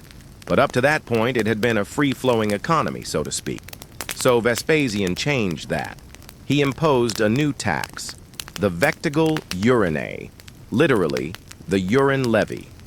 It was targeted not at those who produced urine, thankfully, but at those who collected and sold it. Any tradesman who wanted to gather urine from public receptacles had to pay a fee to the state. It was bold, it was smelly, and it worked. The fee varied depending on volume and location. In busy cities like Rome or Ostia, collection routes near public baths and theaters were highly profitable, and thus taxed more heavily. Smaller towns paid less. The collectors, often freedmen or small-time entrepreneurs, now had to purchase licenses or pay a percentage of profits to continue their trade. Of course, some grumbled. Others tried to cheat the system, gathering from private homes, hiding volumes, or watering down their vats. But Roman administrators were nothing if not thorough. Inspectors were appointed, ledgers were kept, and the money flowed in, the dei. Most famous moment in this story, of course, is the exchange between Vespasian and his son Titus. When Titus questioned the dignity of taxing something so foul, his father held up a coin, fresh from the treasury, and asked, "Pecunia non." Olt. Money doesn't stink. The phrase became immortal. But behind it was something more than wit. It was policy, and the policy expanded. As the tax gained traction, other areas of the pea economy fell under scrutiny. Foulonicae, the laundries that relied on urine, were required to keep records. Of their purchases, tanneries and dye shops had to show proof of licensed suppliers. Even transporters who moved barrels between cities or neighborhoods sometimes paid duties at city gates. What had once been an invisible trade now wore a bureaucratic face. But regulation wasn't just about money. It was also about public hygiene. Left unchecked, urine pots overflowed. Spillage attracted animals, stained stone streets, and offended even the most seasoned Roman noses. So municipal officials began setting rules for placement, requirements for drainage, and penalties for improper disposal.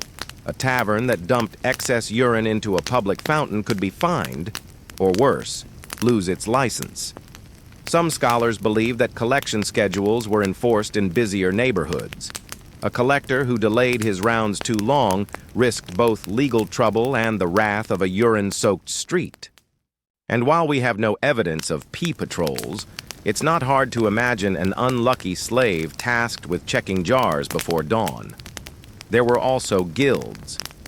As the industry matured, groups of fullers, tanners, and even collectors began to organize. They set pricing standards, protected members' rights, and, most importantly, lobbied for favorable treatment. One inscription from Ostia hints at a guild of fullones that contributed to local festivals and maintained temples. These weren't just workers. They were stakeholders in a state-sanctioned economy. But with regulation came corruption. Rumors circulated about inspectors taking bribes to ignore unlicensed collectors. Some fullers bought black market urine from unregistered sources to avoid taxes. Even among the guilds, disputes arose over turf, pricing, access to high-quality collection jars. Occasionally, a brawl broke out between rival crews on the street. The law, as always, was written in stone, but carried out by fallible men.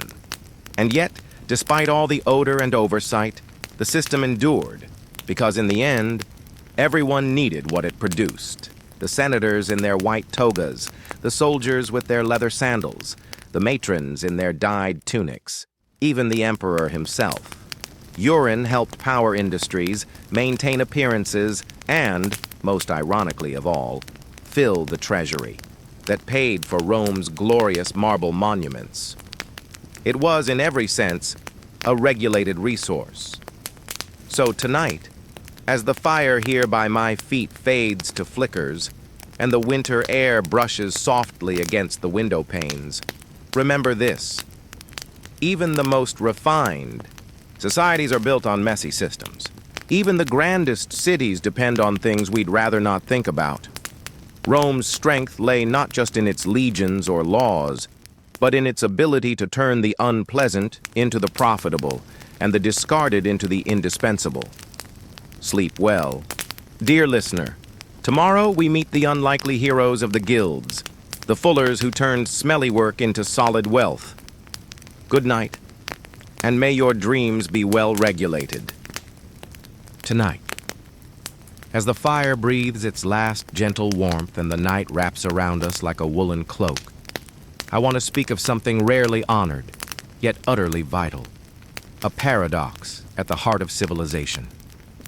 The trade that no one wanted to do, but everyone needed. In ancient Rome, status mattered.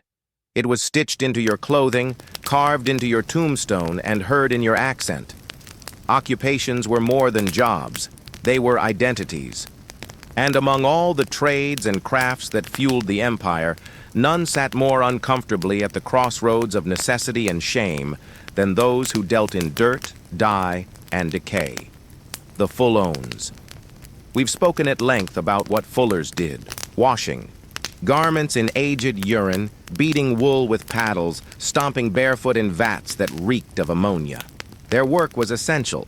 Without them, the togas of senators would yellow, the tunics of brides would stain, the uniforms of soldiers would stink. Yet for all their usefulness, fullers were never truly embraced by the society they scrubbed clean. Why? Because their work was messy, visibly so, olfactorily so. To handle urine, sulfur, animal fat, and human sweat was to handle shameful substances, things people wanted to forget once expelled. And yet, they couldn't. The empire depended on their removal. Cleanliness, order, and presentation were Roman virtues. But few stopped to thank the ones who maintained them, and yet, for all that disdain, the trade persisted. Not just persisted, thrived. Fulling, tanning, dyeing, these industries may have smelled foul, but they paid well. A successful Fullonica could process hundreds of garments per week. If located near a bathhouse or marketplace, business was constant. Some owners became wealthy. They bought homes, sponsored temples, commissioned statues, though rarely of themselves. Many passed their workshops down through generations. Fathers trained sons. Uncles hired nephews. Some families became known for their skill, not publicly celebrated, but quietly respected. They knew the secret to achieving the brightest whites, the longest-lasting blues, the softest wool. These recipes weren't written down. They were whispered, guarded, sometimes even faked to mislead rivals. It was a community built not on prestige, but on craft and endurance, because the work was hard, 12-hour days, exposure to fumes, burns from lime or sulfur, infections from standing in wet tubs. Most workers died young. The ones who didn't developed a sixth sense for when urine had aged enough, when dye had settled, when a cloth was fully degreased. They were artisans of the unpleasant. The irony? The very people who looked down on them, the magistrates. Merchants, matrons, would panic if a Fullonica closed. A wedding with no clean robe, a funeral with a stained shroud, unthinkable. When someone important died, fullers worked overnight to whiten the burial cloth. When a political candidate announced his campaign, he sent his toga to be rebleached, often with sulfur vapor, clay, and yes, another round in the pee-vat. Their trade was the foundation of appearances, and appearances were everything. Some fullers were savvy businessmen. They diversified, bought shares in dye shops, tanneries, even taverns. One inscription in Pompeii commemorates a man named Lucius Venustus, a fuller who donated to the local theater and paid for part of the aqueduct. His name was carved in stone, not as fuller, but as civic benefactor. Still, social limits lingered. A fuller could be wealthy, but not noble, could be respected, but not honored. Their children might climb higher. Their grandchildren might forget the vats. But the stain of the trade, in both smell and reputation, was hard to wash away. And yet they took pride. Not flashy, poetic. Pride. Quiet pride. The kind that comes from knowing you matter, even if no one says it. From transforming something foul into something useful. From holding, if not a sword or scroll, then a brush, a vat, a robe reborn. They joked about their work, called themselves the stink-bearers of Rome. Some carved tiny graffiti near the vats, crude sketches of togas with little sparkles drawn above them. Others left offerings to gods, Minerva, Mercury, even household spirits, thanking them for another day without injury. And when their clothes fell apart, they patched them with scraps from the laundry pile, like badges of service. These were not heroes, but they were keepers of order, because if Rome was a machine, the fullers were its hidden gears. If the empire was a theater, they were the stagehands, unseen but crucial. Their trade may have been disdained, but it was never unnecessary. And though history rarely names them, their work was everywhere. In every white toga, every dyed sash, every leather strap that crossed a soldier's chest. So tonight, as you drift gently into dreams, wrapped in your own clean sheets, think of them, the men and women who scrubbed, stomped, and sloshed their way into history's blind spot. The ones whose labor made Rome shine, even if their names were never gilded. Tomorrow night we'll meet the guilds they built, and how fullers quietly banded together to protect each other in a world that kept them at arm's length. Good night. Dear listener, and may your dreams be free of stains, but full of purpose. Tonight. As the night air whispers across the snow-covered trees and the fire curls lazily around its last glowing log, I want to tell you a story about power. Not the kind that wears golden rings or raises swords, but the quiet, stubborn kind. The kind passed hand to hand, from bucket to basin.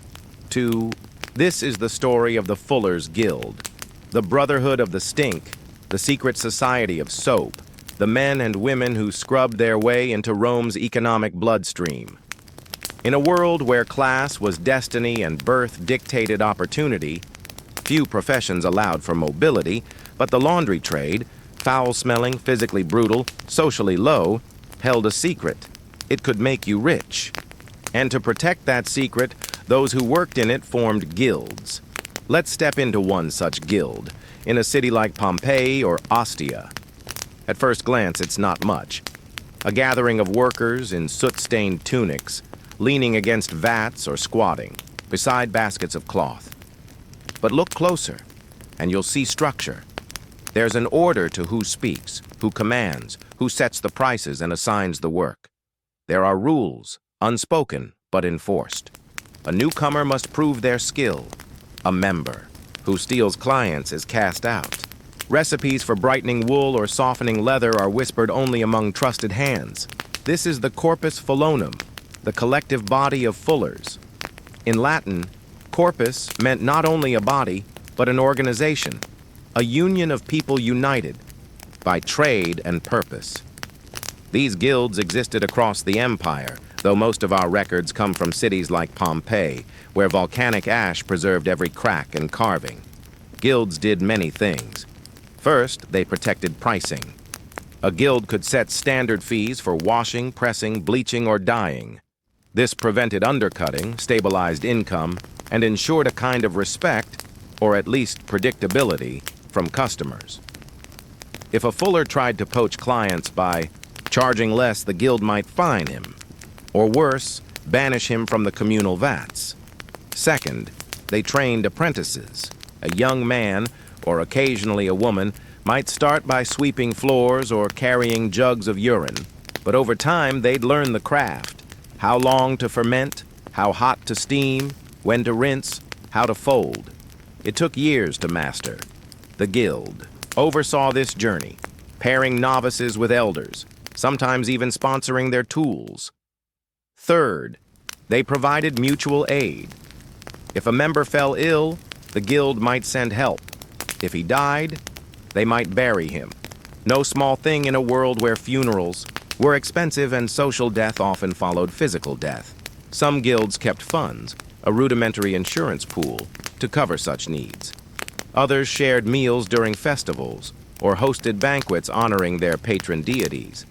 Ah yes, the gods. Every guild had its patrons, and the Fullers were no different. Chief among them was Minerva, goddess of wisdom and crafts. They prayed to her for steady hands, strong backs, and smart business. Some also honored Mercury, god of commerce and messages, fitting for a trade built on movement and negotiation. Shrines to these gods were found near Pholoniki, adorned with small offerings, clay tokens, bronze coins, even pieces of white wool folded in careful spirals. There were also festivals, loud, joyful, and pungent. During certain public holidays, the guild would parade through the streets, some members in full garb, others in absurd costumes. It was both a celebration and a display of unity. We may smell, they seemed to say, but we stand together. Not all members were equal, of course. The masters, often older men who owned Pholoniki, held more sway. They controlled contracts with large clients, bathhouses, barracks, wealthy estates. Some even leased urine collection rights from the state, acting as middlemen between collectors and workers. These men were not noble by Roman standards, but they had wealth, and with wealth came influence. A few even crossed class boundaries. Inscriptions from cities like Ostia show fullers sponsoring public fountains, rebuilding shrines, or paying for paving stones. Their names were carved not as launderer, but as benefactor, a subtle shift from laborer to leader. Some had sons educated in rhetoric or law. Their grandchildren might join the Senate, and never mention the smell that built their fortune. But the guild remained. Anchored in soap and steam and silent pride, they had symbols too. The emblem of the fuller's press, a kind of wooden vice used to flatten garments, sometimes appears carved into stone doorways. A few rings have been found with basins etched on the band. One even depicts a tiny foot pressing into cloth, a quiet tribute to the work itself. Yet despite their strength, guilds had enemies. Some senators pushed laws to limit their influence, fearing that tradesmen, even rich ones, might blur the lines between labor and leadership. Others mocked them in literature, portraying fullers as greedy, dirty, or too ambitious.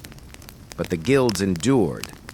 Because Rome needed clean clothes and no law, no satire, no sneer could change that. As the fire here dwindles into a whisper and your breathing softens into the rhythm of rest, remember this: true power isn't always loud. Sometimes it's a basin and a brush, a handshake and a secret, a stain removed without praise. And those who wield it, quietly, daily, in the shadow of empire, are often the ones who hold society together.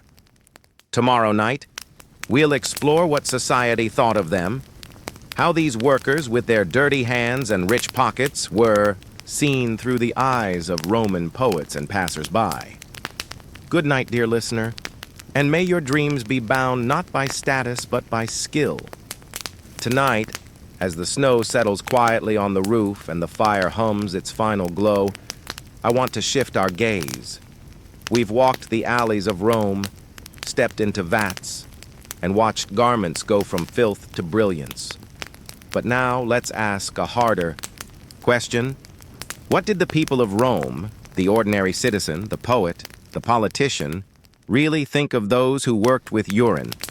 In a city as layered as Rome, perception was everything. A man might be strong, smart, even generous, but if he wore the wrong shoes, smelled of the wrong spice, or stood on the wrong side of the street, he was judged. So what of those who cleaned garments in urine, or collected the waste from pots in public alleyways? Were they simply accepted as necessary, or shunned as undesirable? The answer, like most things Roman, is complicated. Let's begin with literature. The Roman poets, clever, biting, often cruel, loved to play with class and cleanliness.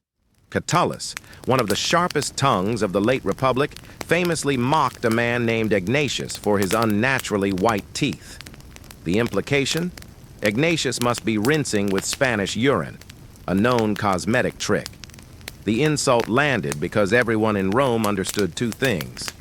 One, urine worked, and two, using it, especially on your face or mouth, was desperate and distasteful. Other writers made sport of fullers. They described their reeking workshops, their perfume of poverty, and the way they squabbled over urine pots like seagulls over bread. The satirist Juvenal, who rarely spared anyone, described men whose togas gleamed but whose fortunes were wrung from piss. The insult was elegant in its disgust, and yet, beneath the mockery was acknowledgement. No, one denied that these trades were essential. Even the most poetic insults admitted that without fullers, Rome would stink. Without tanners, there'd be no sandals.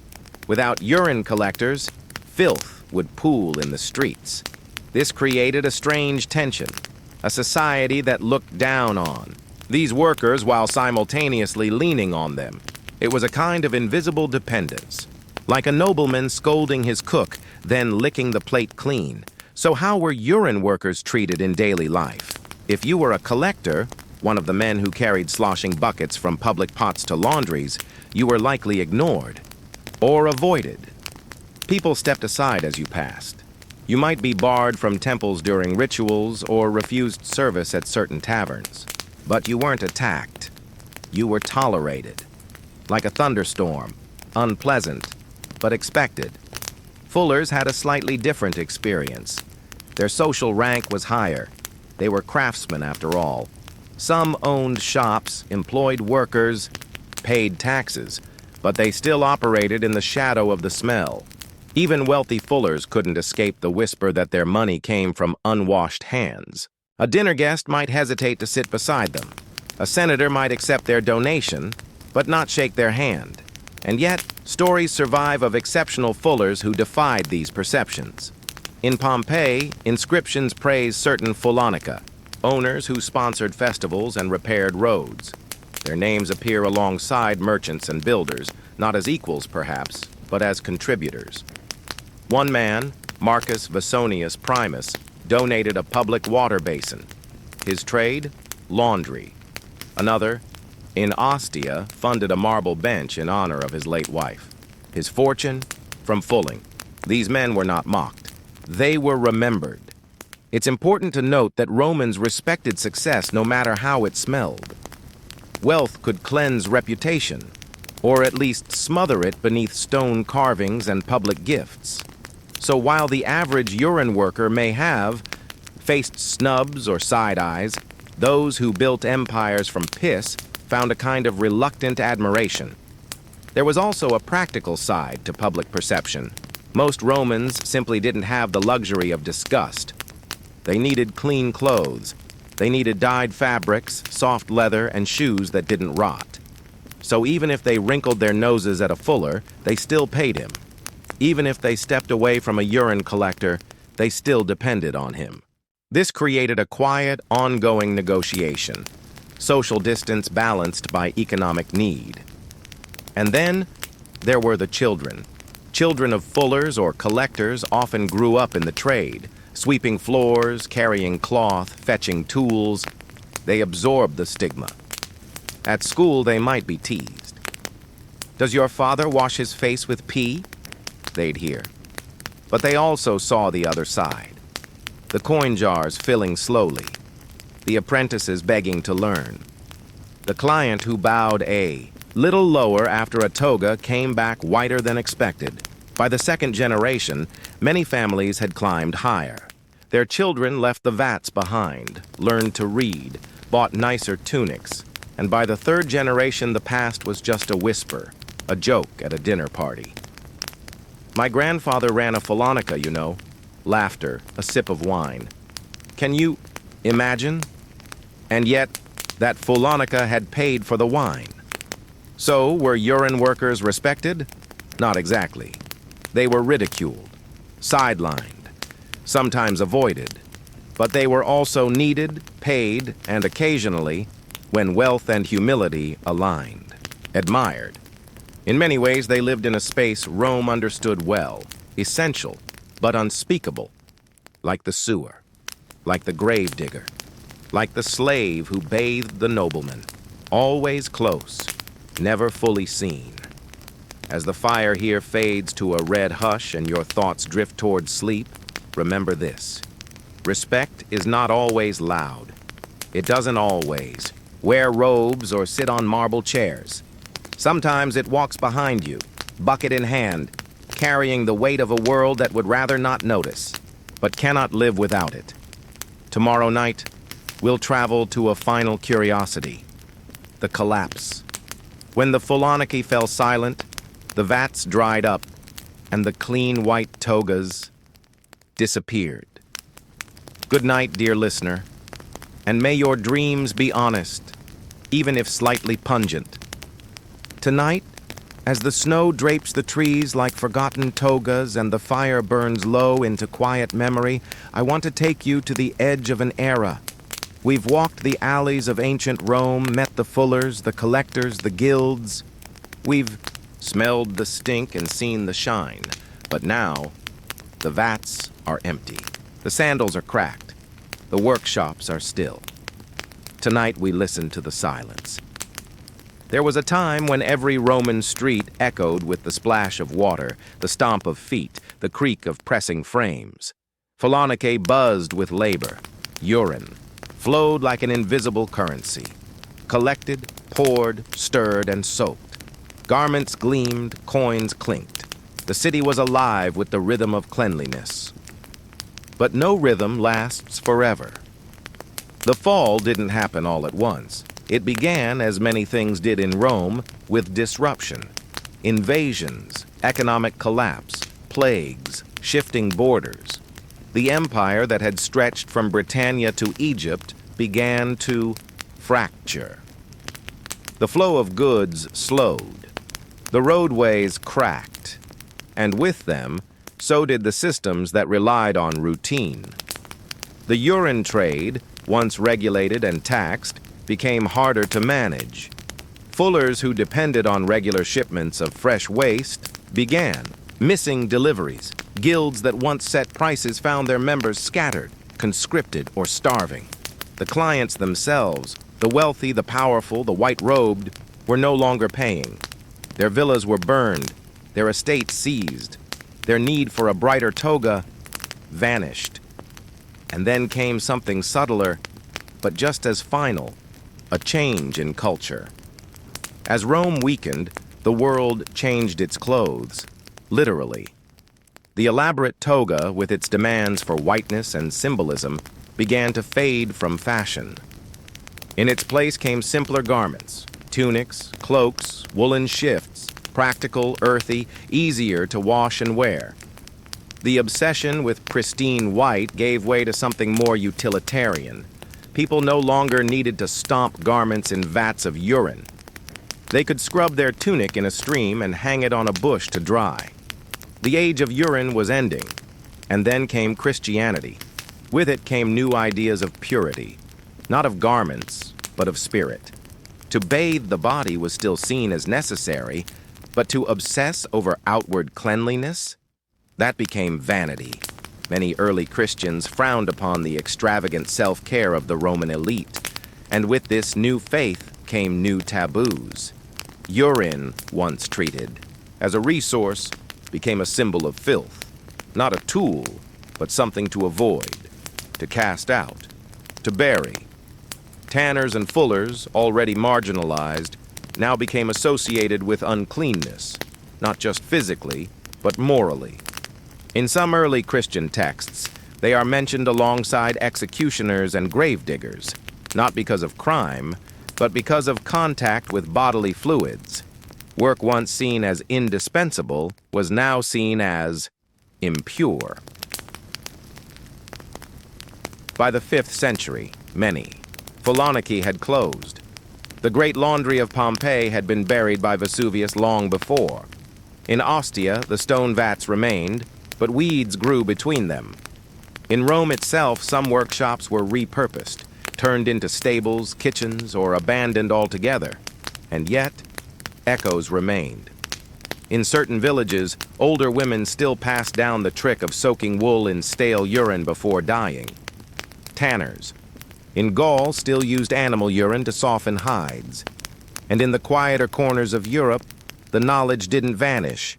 It simply went underground, carried in calloused hands, taught without writing, preserved in habit, not history.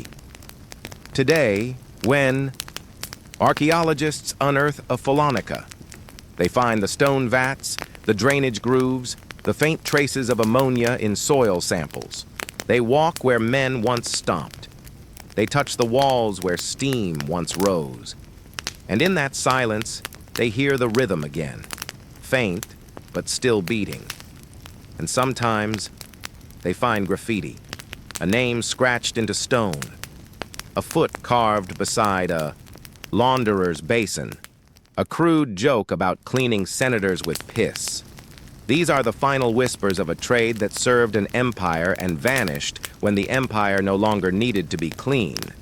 So, what remains? Not the fullers, not the guilds, not the vats, but the idea that something lowly can be made vital, that labor, however unpleasant, can hold the weight of a civilization, and that even when history forgets a name, it still walks on leather, sandals softened by old urine. As the fire here sinks into ash and your blanket gathers warmth, I leave you with this thought. Civilizations are remembered for their emperors, their monuments, their victories. But they are built, day by day, robe by robe, by people who turned waste into worth. Tomorrow night we conclude our journey with a reflection on how something so strange could be so important, and what it says about us. Good night, dear listener, and may your dreams walk gently across the stones of time. Tonight, as the fire sighs into its final warmth, and the snow rests quietly on the eaves like a blanket drawn over a sleeping city, I want to leave you with a thought. We've spent many nights together now, not with kings or warriors, but with buckets, with cloth, with the strange, smelly ingenuity of ancient Rome. So as we close this journey, I ask you, what does it all mean? At first glance, it's a story meant to make you chuckle. The Romans used pee to clean their clothes? It sounds absurd, disgusting, almost a punchline. And yet, as we've wandered together through the streets of Rome, through its workshops and tanneries, through its tax codes and rituals and unwritten rules, a pattern emerges, one that stretches far beyond antiquity. This is not just a story about urine. It's a story about value. The Romans lived in a world where nothing could be wasted. They didn't have the luxury of throwing things away. They looked at the world not with squeamishness, but with utilitarian imagination. Where we might wrinkle our nose, they saw possibility. A jar of urine wasn't filth, it was fuel. A stained toga wasn't garbage. It was waiting for renewal. And behind this outlook was something even more powerful: adaptability. The people who built the Pholonici, who soaked hides in barrels, who carried urine on their backs through the streets, they didn't choose these jobs for glory. They did them because someone had to, and they did them well. Over time, they built systems, guilds, networks, techniques, knowledge passed from footstep to footstep. They found pride in what the world considered lowly, and in doing so, they made themselves indispensable. There is something deeply modern in that we live today in a world filled with waste, physical, digital, emotional, and we often chase value in the obvious places: gold, status, perfection. But history, Roman history, teaches us that worth often hides in the things we dismiss. That dignity doesn't come from what you do, but how you do it. That resilience, not glamour, is what sustains a society. The Romans didn't invent laundry, or tanning, or even taxes. What they did was this: they organized, they systematized, and they respected function, even if they never said it aloud. There is also something quietly beautiful in the way this story ends, not in tragedy, but in silence. When the vats went quiet, no trumpet sounded, no scroll recorded the last cloth, and yet the echo of their labor lives on, not just in ruins or graffiti, but in the very idea that what is discarded can still be useful. It's a message for anyone who's ever felt unseen, for the janitor in the office tower, for the delivery driver in the rain, for the hands that clean, carry, and keep the world turning while others sleep. You are not forgotten.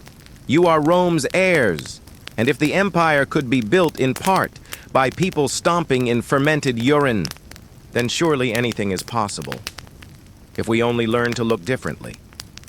So tonight, as the fire burns its final glow and your breath slows with the rhythm of sleep, I thank you for listening, for wondering, for being willing to hear a strange story and let it change the way you see the world.